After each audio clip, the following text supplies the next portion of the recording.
Olá pessoal, essa é a nossa sétima aula e a terceira parte. Nós estamos falando hoje de um assunto muito interessante, que é o montanismo, né? O montanismo vai começar ali no ano 135, que ainda é incerto, e o seu auge é no ano 156 da era cristã, ou seja, já ali na segunda metade, né, do século II, no momento que a igreja já estava praticamente há 100 anos da morte dos primeiros apóstolos,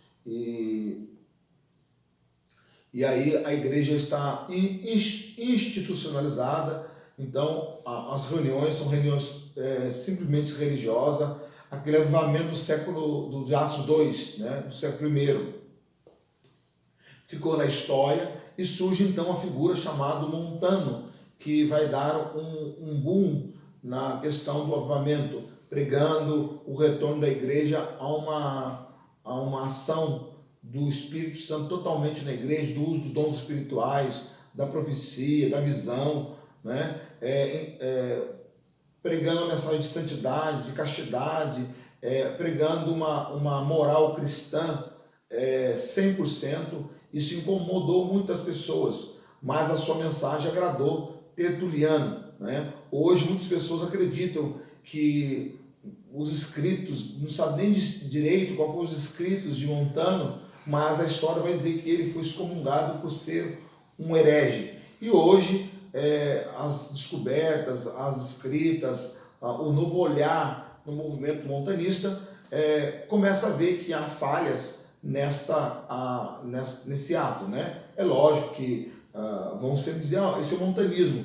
Por que associar o montanismo? Quando a pessoa prega uma santidade, uma separação, uma castidade, enfim. É lógico que existem algumas questões que você não pode levar. É o caso de uma das suas discípulas, né, chamada profetisa, que dizia que uma pessoa virgem, né, sem relacionamento sexual, não ser casado, né, a castidade, ele tinha uma probabilidade de ser usado mais por Deus, de ter uma comunhão maior com Deus, né? Então, o Senhor Deus, ele não deixou em nenhum momento escrito isso. O apóstolo Paulo me faz dar um conselho: quem é solteiro cuida das coisas de Deus, o casado cuida das coisas da família. Paulo quis separar no sentido de quem é solteiro não tem filho para se preocupar, esposa, não, cuida das coisas de Deus, seja mais crente, seja mais presente, né? E aquele que tem família, então, deve dar atenção à sua família, né? Não pode ser crente, né? E aí, em cima, às vezes, desse texto, eles vão dizer que quem é casto, quem não é casado, quem é virgem, então tinha uma possibilidade maior de ser usado por Deus, né? Os seus escritos, né? Existe muitas distorções, existe muita narrativas quanto a Montano, né? E uma das questões mais que deixa dúvida é como que um camarada herege, como um camarada cheio de distorções teológicas poderia atrair Tertuliano, que era um grande teólogo, um dos pais da igreja. O pensamento dele, até hoje, o pensamento tertuliano é vivo. Então, como pode isso? Mas aí existe a confiabilidade dos escritos como indicador de proclamação original do movimento, né, montanista. Tem também que ser sujeito a um sério questionamento essas acusações, porque chamado de acusações, porque na realidade começa a agradar os bispos da igreja. E quando começa a agradar os bispos da igreja, o que vai acontecer é que Montano começa a atrair os bispos da igreja, liderança. Então começa a montar as primeiras comunidades, e agora também não somente os cristãos em geral, mas passa a receber também bispos que se agradam da mensagem de Montano. E dentre esses líderes, o próprio Tertuliano. Os montanistas produziram muitos escritos sagrados, evocaram outros escritos dirigidos contra eles, mas a maioria desses escritos não nos foram transmitidos, ou seja, se perderam. Natanael definiu o montanismo primitivo como um esforço para moldar toda a vida da igreja de forma condizente com a expectativa do retorno do Senhor Jesus, que seria imediatamente. Nós, pentecostais, tivemos por muitas décadas essa visão. Não estudamos, construir família rápido, ir trabalhar rápido, porque evangelização em massa, porque achávamos que Jesus ia voltar o mais rápido possível. E lógico que vai voltar. Não sabemos o dia nem a hora, mas o Senhor vai voltar.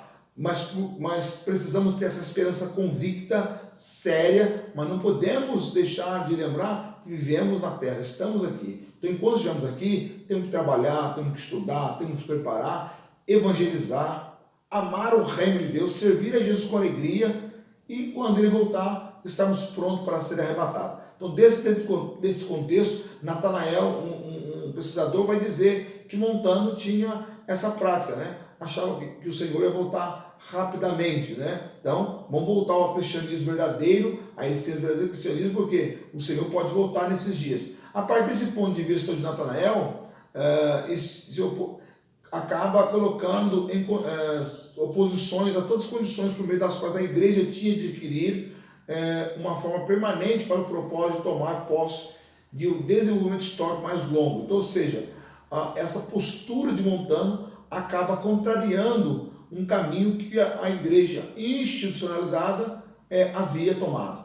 Para que ela pudesse absorver os ensinos de Montano, ela precisaria abrir mão já de uma história construída, de documentos, enfim. Então, dentro de uma concepção crítica, foi mais fácil, então, considerar Montano um homem herege do que a igreja retornar às suas bases, né? Natanael, na sua explicação da sua tese, ele pôs a principal ênfase na atitude montanista concernente às questões da vida cristã em relação ao mundo, vendo como o primeiro movimento se destaca por ser trazido à tona preocupações com questões entre a igreja e o mundo. O montanismo cresce numa atmosfera saturada, não com ideias frígidas de mistério, mas com concepções apocalípticas do judaísmo e do cristianismo. Ou seja, uma das questões do montanismo é que alguns alegavam que ele tinha ideias frígidas, né, de paganismo, né, mistério frígios, né? Mas, na realidade, analisando os escritos, analisando os fatos, Montano tinha mensagem mais apocalíptica do judaísmo e do cristianismo do que algumas questões pagãs da Frígia, né? A explicação da origem do montanismo está no fato que quando a visão apocalíptica se tornou menos vivida e a política da igreja ficou mais rígida, as operações extraordinárias do Espírito ficaram caracterizadas como um ato da igreja primitiva, né? E isso não é para os nossos dias de hoje, né? Essa semana mesmo nós tivemos um reverendo que criticou a igreja cristã pentecostal na questão das regras, né, por conta da pandemia, né? Critica e fica com narrativa usada para poder desconstruir o trabalho que a igreja pentecostal faz no Brasil. Não um trabalho somente espiritual, mas um trabalho social. Então a igreja, quando você pega a igreja cristã, independente da sua tradição, da sua profissão de fé, né, protestante, histórico protestante pentecostal, ou católico romano, católico ortodoxo, mas quando você pega a igreja cristã no modo geral, e você vai ver a sua vocação nos seus lugares, aonde ela ocupou o espaço maior. Então você vê, no Brasil, a Assembleia de Deus é uma igreja periférica, né? Um líder reformado chegou a dizer uma certa feita que a igreja dele chegava até a porta da comunidade, mas a Assembleia de Deus entrava na comunidade. Então essa é a vocação do pentecostalismo periférico, é a vocação do cristianismo modo geral. E o que o montanismo queria era justamente isso, que a igreja voltasse às suas origens, de ser uma igreja que atende à necessidade do ser humano, o ser humano condenado, o ser humano cheio de mazela, de perversão, e o cristianismo, ele muda a história do homem. O cristianismo transforma a sociedade humana, porque essa é a proposta da fé cristã. Deus abençoe vocês, até o próximo vídeo.